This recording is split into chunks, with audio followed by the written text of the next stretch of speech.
As a nation, we are justly proud of our resources.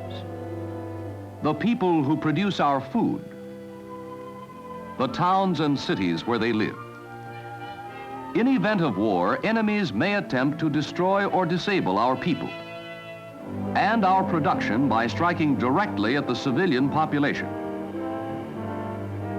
Denied the products of our farms and factories, we could not wage war on any front. We can be attacked in spite of our excellent defenses. Attacks may be made in many ways, with bombs or with biological weapons. This might be one form of biological warfare. It could make people sick so they couldn't work. That's what it actually does, but you may have heard. There's a new poison. 1 ounce can kill all the people in the United States. Germ warfare can wipe out an entire city. Nothing could be further from the truth. Biological warfare? What do they expect me to do about it? It's not my headache. You're wrong. You had better find out the facts about biological warfare, or BW. It can be aimed at you in your home, or at work, at your food crops, your livestock. Biological weapons can be divided into 3 groups: germs, toxins, and plant growth regulators. Some germs cause cholera, others cause typhoid fever, plague, and such diseases. Toxins are special poisons produced by other germs. They do the harm in diseases like food poisoning and diphtheria. Special plant growth regulators can destroy food crops, just as weed killer can destroy weeds. The public health nurse and the many other members of our public health system have been fighting nature's biological attacks for years. We have proved that our health and medical systems check the spread of infectious diseases. Our livestock and crops are guarded by a nationwide network of federal, state, and local agencies and experts. Government regulations assure the purity of many food products. But BW attacks can be made in spite of our health safety systems.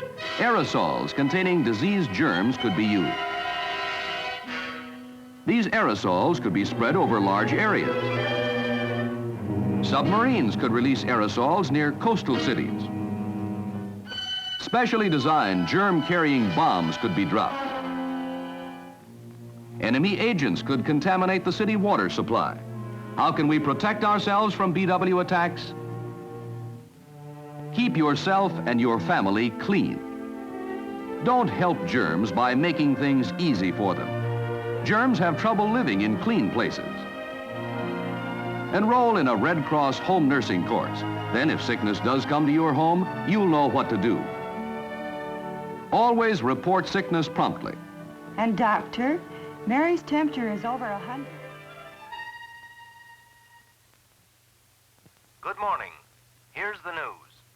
Civil Defense Headquarters announced today that the sharp increase in the number of cases of illness during the last few days have led authorities to suspect that a biological warfare attack may have taken place. As yet, the cause of this outbreak has not been identified. Civil Defense health authorities recommend that you should take the following precautions. If such an announcement is made in your city, don't give way to fear. Just remember that scientists would already be working to control the outbreak. Probably some of the people in your neighborhood would become sick. Reports of the disease would start pouring into health and medical authorities. The number and location of cases would be plotted on a map of the area.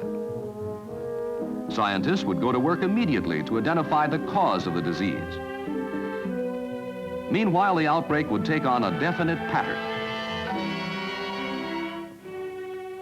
There are important things you can do in your home if you are told a biological warfare attack has taken place. Be careful what you eat and drink. Canned and bottled goods are safe, but scrub them before opening. Packaged foods in cupboards and refrigerators are probably not contaminated. Boil or cook all exposed food before eating. Water used for drinking or washing after an attack must be boiled. Wash all contaminated garments thoroughly to remove germs or toxins. If your doctor recommends sending a member of your family to the hospital, cooperate.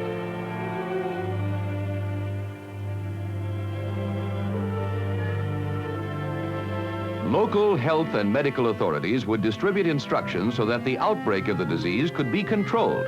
Follow their instructions closely. If you are called upon for a blood sample, don't hesitate to give it. Blood samples would be extremely important in helping the scientists identify the germs or poisons.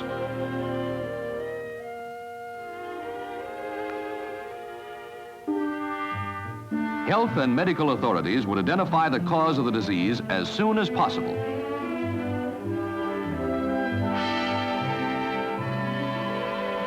The recovery of those already sick would be speeded up with the use of modern drugs. Mass inoculations might be necessary to keep the disease from spreading. This would require the cooperation of everyone.